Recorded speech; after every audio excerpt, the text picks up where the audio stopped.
has been passed down from my grandfather to my dad to me. It's called The Wolf and the Pontiac. The Pontiac's a type of car, if you were wondering. Okay. This is a story about an experience that I had when I was a kid, riding down Highway 31 on Halloween Eve with my granddaddy and my brother. My granddad lived in Sellerston, Alabama, up close to the Mississippi state line. He drove an old model Pontiac car that was in really good condition, with white wall tires and chrome bumpers that he was to take polished and clean. This particular night, it was dusky dark, but we could see well considering the time of day. My granddaddy came to pick me up one Halloween Eve to travel back to Sellerston to trick-or-treat with friends from my granddad's church. I was going to dress like a hobo. My brother was going to dress like a tramp. While driving down that lonely highway, I was bored. The car got quiet from our excitement getting started. I decided to look out the large back window, and I saw two large glowing circles. They looked kind of red in the center and yellow around the outside. I told my granddaddy what I had found, and he said it was probably just a reflection from the particularly dark moon that night. I continued to watch as the circles got bigger and bigger and bigger. Soon I could tell it was some sort of animal. I told my granddaddy what I had found, and he said it was probably. He decided to look out the front window this time and said, "Shaw, it's a wolf."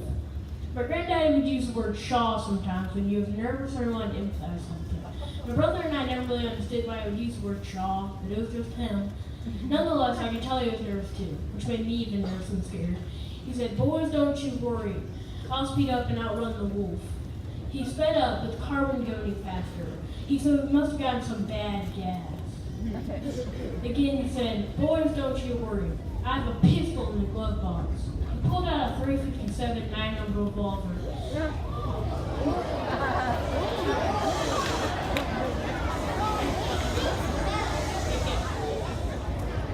He leaned out the back window with one hand on the wheel and bang! Bang, bang, bang, bang, bang!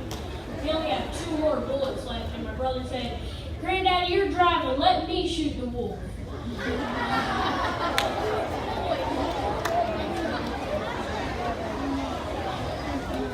He leaned out the back window, took careful aim in the quiet of the night, and the roar of the Pontiac's gas goes on. Bang! He fired the gun, striking the wolf in the ear. The wolf tripped and fell into a ditch. For a moment we thought the danger had been resolved, until it came back. This time it was meaner and madder than ever, only now he had a hole in his ear.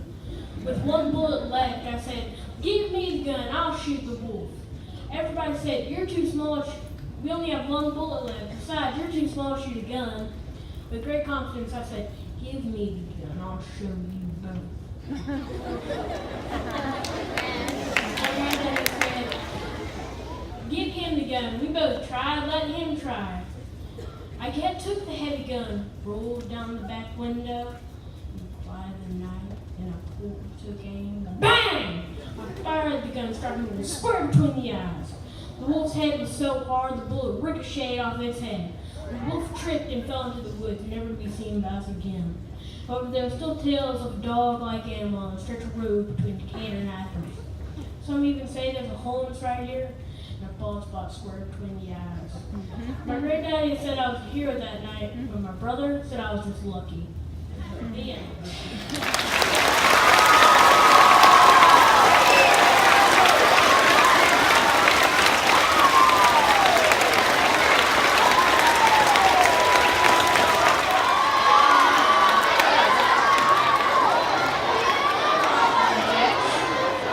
Our next storyteller is Colin Wood. He is a fifth grader at Athens Intermediate School. Give him your attention.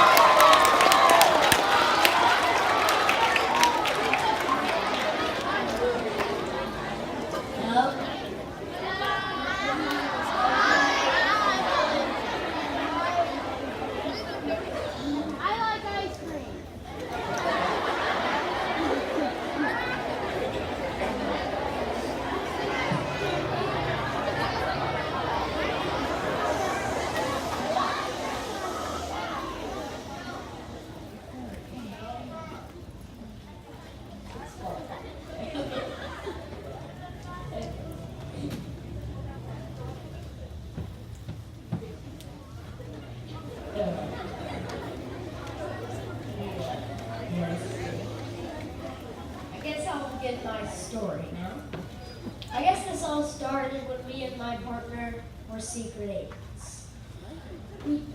We worked for the government. We were on our lunch break down at the Chuck E. Cheese on the Belt Line.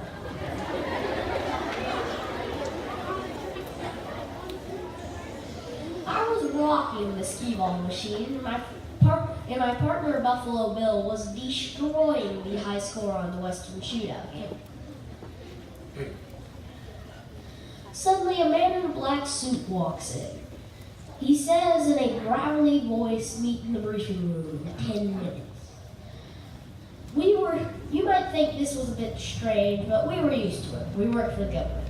But this guy, he was promoted. Suddenly, I flash back to when I first met Buffalo Bill. Time but a window. Death but a doorway. I think I was about 3, in the backyard, playing with many things that probably should not be played with. Time, space, my dad's chew toy, my mom's makeup to create the greatest treasure maps of all time, and boogers. You know what all you can do with boogers. I was made statue of the boogeyman out of boogers. Because what 3-year-old does not want to do that?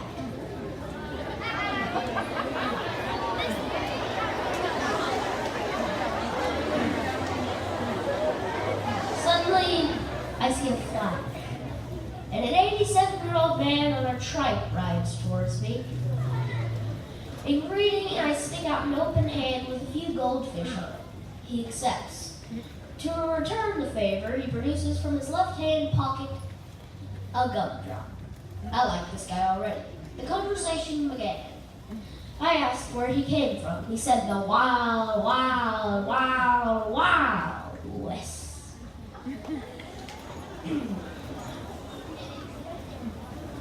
I asked why he was here. He said to see an old friend. He asked if I'd like to come to the wild, wild, wild, wild west. I said only if I'm back before nap time. So I rode the trike and he walked a ways until we found a nice tree and we sat. He said to get to the wild, wild, wild, wild west, all you have to do is let your imagination run wild. And I did. Suddenly, I was in a tunnel. Then I was there. The wild, wild, wild, wild west. Where the trike last stood, I see a light brown horse with a white mane and a black tail. And by Buffalo Bill, I see a black horse with a white mane and a white tail. I ask him what that horse's name is. He says it has no name, for it has no master. He simply allows me to ride him. He asks what I'm going to name my horse. I say, Gumdrop. Out in the distance, I see a buffalo. And he says, why don't we try your hand at buffalo tipping?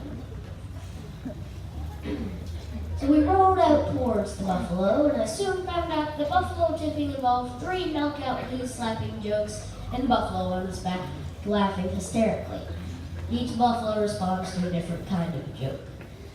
Suddenly, a dragon flies close overhead.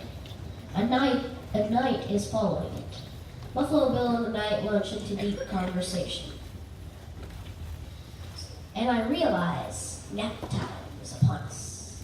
I tug on Bill's sleeve and I say, nap time, it's almost nap time. And he says, to get back, all you have to do is focus on the place you last were, and you'll be there. And to visit me again, just simply let your imagination run wild.